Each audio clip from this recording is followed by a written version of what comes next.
Masayang araw po, mga ka-PL. Yan, tanong po, nasaan ngayon ang Pangulo?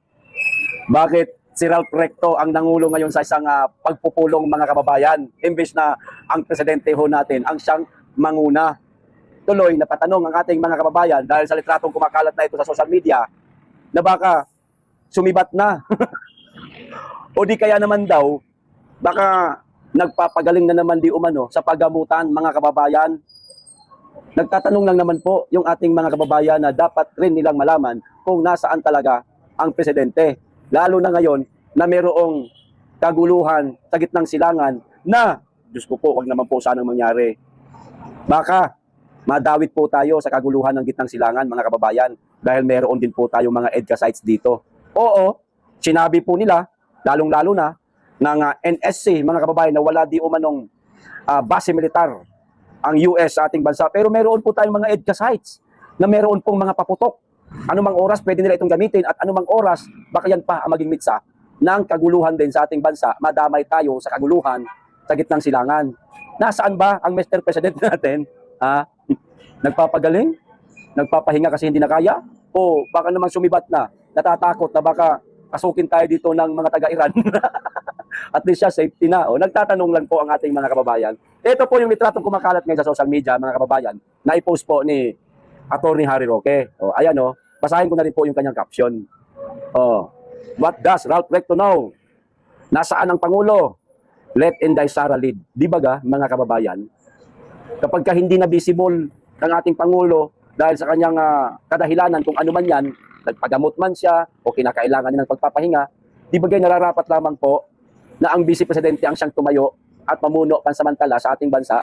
Bakit si Executive Secretary Ralph Recto ang humarap sa isang pagpupulong? O ito, amid the ongoing conflict in the Middle East, Executive Secretary Ralph Recto called an emergency meeting on Monday morning to discuss the government plans and measures for affected overseas Filipino workers, mga kababayan.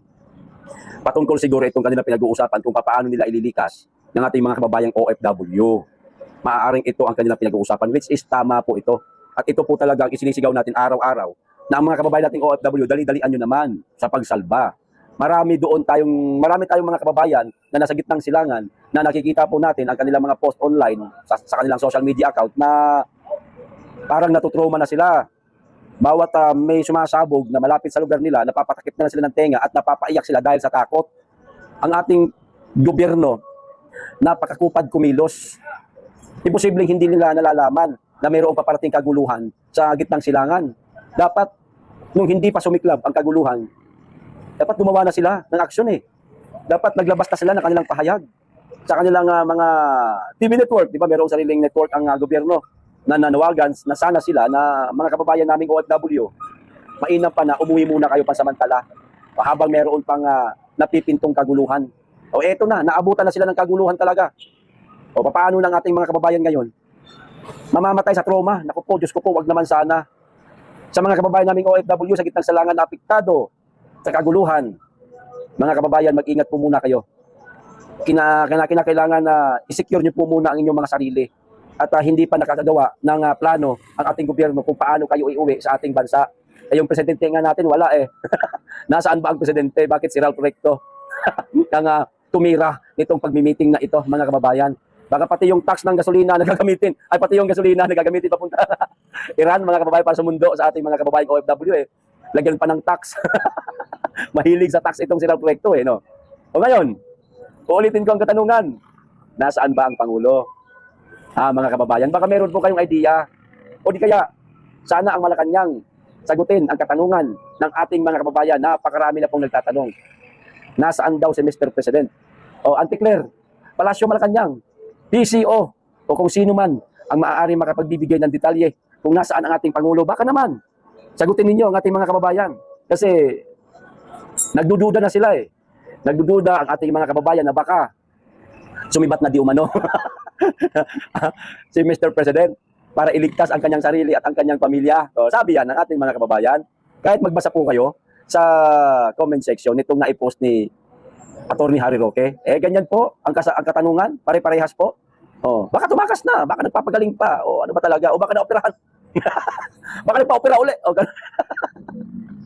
Di ba, mga kababayan, karapatan po ng bawat Pilipino na botante, lalong-lalo na bumoto sa kanya nung nakarang halalan, na magtanong kung nasaan ang Pangulo, na siya dapat ang manguna sa mga pagpupulong, lalong-lalo na masailan itong kanilang pinagpupulungan, mga kababayan. Buhay po ng ating mga kababayang OFW ang kinakailangan po nilang isalba sa kanilang pinagpupulungan. Pero wala po ang presidente. Ngayon, kung nawawala ang presidente sa anumang kadahilanan, na tanging kayo lang ang nakakaalam, Palasyo Malacanang at Presidential Communications Office, baka pwedeng ang pangalawang Pangulo muna ang ihalili ninyo. Nasa batas naman yan. Constitutional yan. Huwag po ninyong kakalimutan. Nararapat lang na ang pangalawang Pangulo ang mamuno sa ating bansa pansamantala habang may iniinda pa ang ating Pangulo. Hindi ho maiaalis sa kaisipan ng ating mga kababayan na mayroong iniinda ang ating presidente. Dahil nung mga nakaraang buwan, mayroong mga balibalita na mayroong na di umanong pulos tumibag sa tagiliran si Mr. President. Tapos hinihingi ng taong bayan ang medical bulletin ni Mr. President, ayaw naman ibigay ng Palasyo Malacanang. Pinasisinungalingan pa nga nitong kanyang undersecretary, walang iba kundi si Claire Castro, ang tunay na kalusugan ng ating Pangulo. Sinasabi nila na okay lang daw. Okay lang? Kung talagang okay lang, di sana visible siya. Ano mang oras sana nakikita natin siya, mga kababayan. Nasaan nga? Bakit hindi na naman visible ang Pangulo? Ano, tulog pa? May hangover pa? Bangag pa? Hindi pa bumababa yung kanyang tama? O baka naman na tuluyan pang nagpapagaling dahil sa kanyang sakit? Pakisagot po, Palasyo Malacanang, kung nasaan ang Pangulo at kung matatagalan siya na hindi pa makabalik sa kanyang pamumuno dahil maaaring meron siyang pinagdadaanan at meron siyang kadahilanan, huwag po ninyong kakalimutan ang nakasaad sa saligang batas na dapat humalili muna ang pangalawang Pangulo. Huwag niyong kakalimutan yan, huwag niyong babaliwalain yan. Yan ang mahirap sa inyo Binabali ninyo ang batas Kayo di umano ang nagpapatupad ng batas, pero kayo din mismo ang bumabali sa batas para mapagtakpan lang ninyo ang tunay na kalalagayan ng ating presidente. Ano ba talaga ang lagay ng ating presidente? Balitaan nyo ang publiko. Karapatan din yan malaman ng publiko. Itong mga ito talaga, mga kababayan, mga bendalo talaga ito sila Hindi sumusunod sa batas. Nasaan ang Pangulo? Ilabas na ninyo. Dahil kung hindi ninyo ilabas yan, baka kung ano-ano pa ang isipin ng ating mga kababayan na maaari na namang ikasira ng kanyang pamumuno at ng ating Pangulong Bangag. Ilabas ninyo ang tunay na dahilan bakit hindi nakapagpulong ang presidente. Huwag kayong magbingi-bingihan sa panawagan ng taong bayan. Sagutin ninyo kung nasaan ang Pangulo. Okay, Palasyo? Huwag matigas ang ulo. Ito pa isang balita, mga kababayan. Sabi po ng NSC o National Security Council, mga kababayan, ito babasahin ko. Kayo na lamang pong humusga.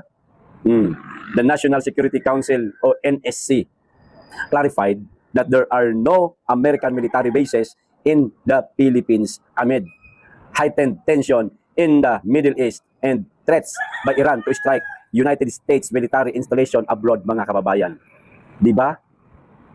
Ang sabi ng NSC, wala naman daw pong US base military sa Pilipinas, mga kababayan. Ano ba ang sabi ng ating former President Rodrigo Roa Duterte?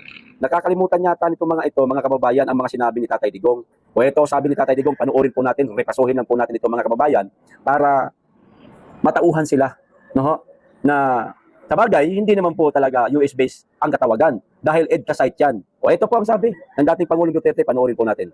Hindi ko pinapansin ang Amerika sa administration ko. I never allowed any concession to them. Wala naman silang hiningi sa akin direkta because I know na alam nila na hindi talaga ako papabayag. For example, EDCA. It simply means the presence of foreign troops in our country. Alam mo, ang Amerika, kalaban nila ang China. So kailangan nila, bago makarating ang Amerika sa China, dadaan muna dito sa Pilipinas.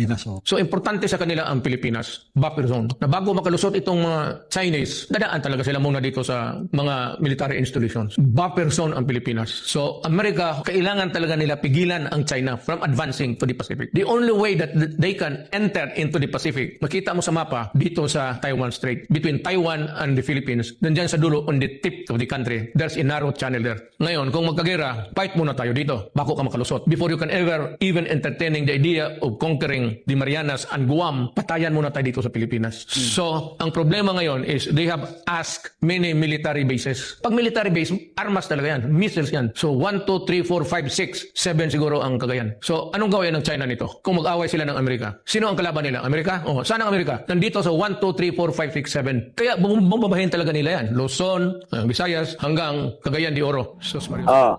Ano ang tawag ng dating Pangulong Duterte sa mga EDCA sites, mga kababayan? Military bases. Binago lang po nilang pangalan, EDCA site. Pero may tuturing ito, mga kababayan, na military bases pa rin. Kasi meron pong mga mabibigat na mga kagamitang pangdigma, mga kababayan. Pagpalagay natin na tugma ang sinabi ng NSC na walang military bases o US military base sa ating bansa, mga kababayan. Totoo naman talaga kasi hindi naman nila pinangalan ng US base ang mga EDCA site na yan, kundi EDCA site ang ipinangalan nila. Para makabuo o para matawag na isang military bases, ito siguro ang kanilang nasa kokote, mga kababayan. Kinakailangan maraming bilang ng mga kanong sundalo sa iisang lugar lang. Tapos napakaraming mga kagamitang pagdigma dyan. Di ba? Tulad ng Clark Air Base, ayan, di ba? Ganyan kalaki siguro ang gusto nilang mangyari para matawag itong isang US base. Ganun din naman eh. Anong ginawa nila? Binitak-bitak lang nila yung EDCA site, mga kababayan eh. Di ba? Ikinalat lang nila sa ating bansa. Kung pag-isahin mo yan sa isang lugar, napakaraming bilang yan sa palagay ko. Ang bilang ng isang US military base. Kung saan man meron ngayon sa panig ng bansa. O tulad noon na meron tayo dito sa ating bansa. Kung pagsamasamahin mo, yung mga nasa EDCA na yan, ilang EDCA yan? Siyam? Baka sumobra pa dami eh. At ang mga kagamitan dyan, hindi mga simpleng revolver lang, kundi mga missiles talaga. At nakita na ho natin yan, mga kababayan. Ipinakita ho nila yan. Mga missiles. Ngayon sasabihin po, o sinabi po, nitong National Security Council, mga kababayan, na ang EDCA site daw po ay nananatiling under control ng AFP. Totoo ba na talagang under control pa ng AFP itong mga EDCA sites na ito? Nagtatanong na po kami. Bakit sabi po ng mga ilang mga kilalang tao, di umano ang mga kasundaluhan natin, mga AFP personnel, lalong-lalo na itong mga may mga matataas na ranggo hindi daw basta-basta nakakapasok at labas sa lugar na yan, sa mga EDCA sites ng Kano. Sinasabi nila, mga kababayan, under control po ng AFP ang mga EDCA sites. Hirap nga daw kayo makapasok dyan kung walang permission o permiso mula sa pinakamataas na mga sundalo ng mga Kano, hindi pa pinapapasok, mga kababayan, ang ating mga kasundaluhan. O ano ba talaga ang totoo? Meron di umanong nagpakalat yan Gaano ba katotoo yan? Nagtatanong lang po ulit kami Hindi kami nagpaparatang. Di ba? Sinasabi nila na hindi daw yan US military bases, itong mga EDCA site. Hindi yan. Kasi nga naman EDCA ang pangalan. hindi US military bases, EDCA sites. Pero walang pinagkaiba. Ang pag-unawa ng ating mga kababayan dyan, military bases pa rin yan kahit ng mga ibang lahi. Tulad ng China, tulad ng Iran. Ang tawag nila dyan sa palagay ko, military bases pa rin yan na maaaring pagtiriyahin anumang oras, anumang araw ng Iranian government, mga kababayan. At yan pa, baka ang maging mitsa ng malaking kaguluhan po ng ating bansa na mayroong mga kababayan na maapektuhan. Huwag naman sana. Sana wag tayong madamay dito at wala talaga tayong kakayahan makipagdigma. Lalo na Iran ito. Isa ito sa mga pinakamalalakas na bansa pagdating sa pakikipagdigma. Napakaraming mga na mga advanced tawag nito, mga advanced na teknolohiyang pangdigmang gagamitan. Di ho ba, mga kababayan? Manalangin po tayo, Pilipinas, na sana wag tayong madamay sa gulo. Lalo na ngayon umiinit pang lalo ang kaguluhan dyan sa Middle East. Tapos ang ating Pangulo parang nagtatago na yata, isinisecure na yata ang kanyang sarili at kanyang pamilya. At baka natulugan na nila na isusunod na ko po. Diyos ko po. Kaya nga si Tatay Digong napadiyos ko po na lang Diyos ko po, sabi niya ganun. Siyempre natatakot din siya. na maaring magiging kahihinatnan o mangyari sa ating bansa kung sakaling idamay tayo sa kaguluhan dyan sa gitnang silangan. Ang pinakamalapit lang po sa atin, ang China. Mabuti na lamang po mga kababayan, ang China, hindi pa nagdeklara na makikiisa sila sa digmaang kinasangkutan ngayon ng Iran. Meron ng ibang bansa na nagpahayag na sila na makikiisa na di umano sila sa laban ngayon ng Amerika. Marami na at nakakatakot na mga kababayan. Bakit? Naku, wag naman po sanang umabot tayo sa pangatlong pangdaigdigang digmaan. Oras na magsalita na ang mga kaalyado o kaalyadong bansa nitong Iran, mga kababayan, tulad na lang ng China, yari yung mga idkasite na yan. Pupuntiryahin niya ng China, mga kababayan. Hindi nga natin alam Baka ngayon pa lang meron ng mga nakatutok dyan ng mga missiles Kung anumang oras, kung sakasakaling manghimasok itong China sa kaguluhan, sa gitnang silangan at kampihan nila ang bansang Iran. Alyado po ng Iran ng China, ang Russia at ang North Korea. Ang North Korea, kinundina na. Ang ginawang pag-atake ng US at ng Israel. Kung di ako nagkakamali, pati rin yata ang bansang Russia, kinundina din. Ang bansang US at Israel, dahil sa ginawa nilang pag-atake. Buwan pa naman ng Ramadan, hindi na ginalang nitong dalawang bansang ito, Amerika at saka Israel, ang Ramadan month ng mga Muslim country. Hindi man lang nila inisip, hindi nila ginalang. Ganyan sila kabastos. Tuwing Ramadan, nila inaatake ang mga Islamic country, mga kababayan. Paano na? Halimbawa, kung magpahayag, itong mga kaalyado ng Iran na mga bansa tulad ng North Korea, China, Russia, yung mga idkasite dito, pulbos yan, dudurugin yan. Buti sana kung aso lang ang matamaan, mga kababayan, ang madamay. Hindi ho Marami pong mga naninirahan dyan ng mga kababayan natin. Mga kababayan dyan, sa malapit dyan sa mga idkasite na yan, napakarami po. Edi dagdag problema na naman ito sa Pangulo. Pangulo natin natutulog-tulog. Hindi natin malaman kung nasaan, mga kababayan. Di po ba?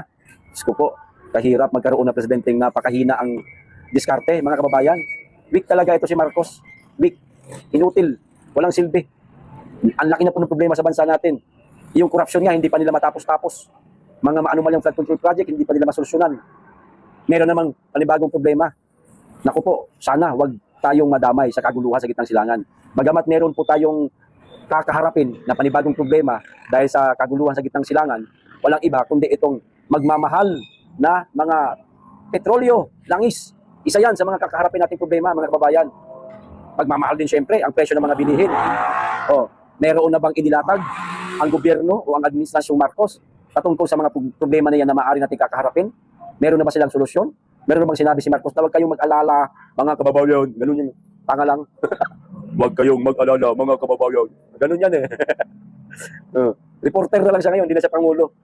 Yan, si Ralph Recto na ang humarap, hindi na siya. Nagre-report na lang siya kasi ngayon. Huwag kayong mag-alala, meron na tayong nakahandang strategic plan. Walang ganun. Meron tayong pagkukunan ng langis para hindi tayo maapektuhan ng pagmahal ng langis. Walang ganun. Palalayasin na natin ang mga idkasites na yan sa lalong madaling panahon. Wala. Ginawa pang pangdepensa, mga kababayan. Idkasites, pero sa pag-uunawa ng mga bansa na yan na nagkakagulo dyan sa gitnang silangan, US military bases pa rin ito. Iniba nyo lang ang pangalan. Diba, mga kababayan? Ito pa. Isang balita, magbibigay na po ako ng update sa inyo patungkol po sa kaguluhan nga dyan sa gitnang silangan, mga kababayan, dahil dito sa pagkasawi nitong si Ayatollah Ali Khamenei, mga kababayan. Ito po ang sabi ng presidente ng Iran na si Masoud Pezeshkian. Sabi ng Pangulo ng Iran na si Masoud Pezeshkian na ang pagpatay kay Supreme Leader na si Ayatollah Ali Khamenei ay parang pahayag ng digmaan laban sa mga Muslim sa buong mundo. Kita nyo na? Lalo na laban sa mga Shiite, mga kababayan. Ayon sa kanya, ang pagpatay sa pinuno ng Iran ay mahalagang leader ng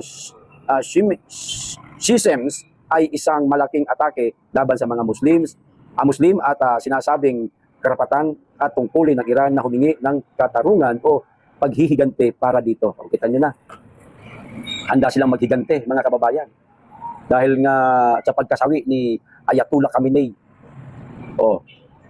Ang tanong, hindi ba pwedeng dalawin tayo ng mga missile ng mga kaalyado ng Iran, mga kababayan? Pwedeng-pwede ho. Nako, delikado tayo, mga kababayan. Manalangin tayo na sana wag naman mangyari sa atin. Wala tayong laban.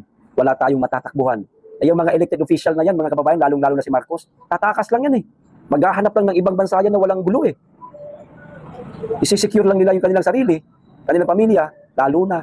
May mga nakulimbat na di umano silang malalaking halaga na magagamit na nila sa kanilang pamumuhay. Ilang taon din yan, o baka abang buhay nila magagamit yan. E paano ho tayo? Tayong mga pobre, walang-wala ang inaasahan nating kakanlong sa atin, kundi itong ating bansa lang, Pilipinas. Eh kung pakialaman tayo ng mga kaalyado ng Iran, magdeklara sila ng isa na sila sa digmaan, ay naloko na, saan ho tayo pupulutin? Oh, yung mga elected official, yung mga kawatan ng mga buaya dyan sa gobyerno na kapag nakaw na, tatakas lang yung mga yan eh. Tayo po ang kawawa. Oh, uulitin po namin ang katanungan, Palasyo Malacanang, Presidential Communications Office, nasaan ang Pangulo? Magbigay kayo ng detalye sa ating mga kababayan. Kailangan niyang kausapin ang publiko para hindi mag-alala. Lalong-lalo na, tumitindi ang kaguluhan sa gitnang silangan. Okay, wag kayong tanga ha. Palasyo Malacanang, wag kayong tanga. Gumawa na kaagad kayo ng kaparaanan para wag tayong madamay sa kaguluhan sa gitnang silangan.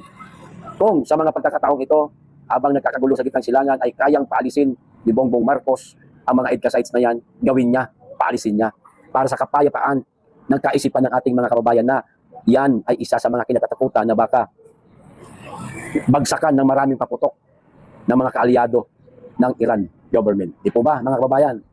Okay, so hanggang dito lang po. Maraming salamat. Mag-iingat kayo lagi at higit sa lahat, mahalin natin ang Pilipinas.